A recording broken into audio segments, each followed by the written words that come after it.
চট্টগ্রামের বাইজিদ বুস্তামি এলাকায় অভিযান চালাইয়ে আগ্নেয় অস্ত্র ও এক রাউন্ড কার্তুজ সহ এক যুবকরে গ্রেপ্তার করেছে পুলিশ।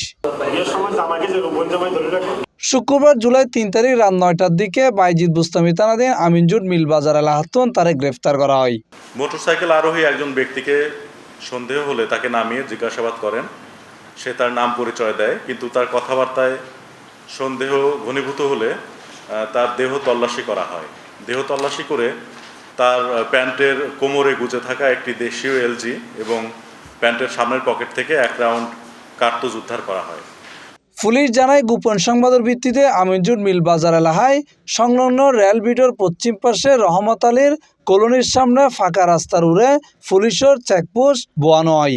শুক্রবার রাতে হায়দার আলীরে গ্রেফতার করা হয়।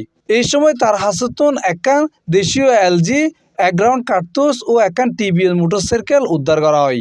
তার এই আগ্নেয়াস্ত্র এবং কার্তুজের বৈধ কোনো কাগজপত্র তিনি চেকপোস্টে দেখাতে পারেননি, যে কারণে তাকে গ্রেফতার করে থানায় আনা হয় এবং জিজ্ঞাসাবাদ করা হয়। এই অস্ত্রটি মূলত সে তার এক বন্ধুর কাছ থেকে সংগ্রহ করেছে মর্মে জানায়, অস্ত্র এবং মোটরসাইকেল, এবং এই অস্ত্র দিয়ে সে ছিনতাই এবং ডাকাতি, এই সন্ত্রাসী কর্মকাণ্ডে সে লিপ্ত বলে জানায়।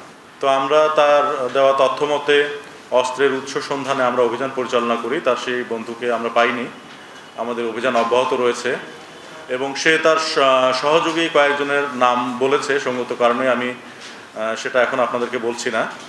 পরবর্তীতে তার তত্ত্বাবধান থেকে উদ্ধার করা এই দেশীয় এলজি, এক রাউন্ড কার্তুজ এবং এই মোটরসাইকেল জব্দ করে আমরা দ্য আর্মস অ্যাক্ট 1878-এর অনুযায়ী তার বিরুদ্ধে নিয়মিত মামলা রুজু করি।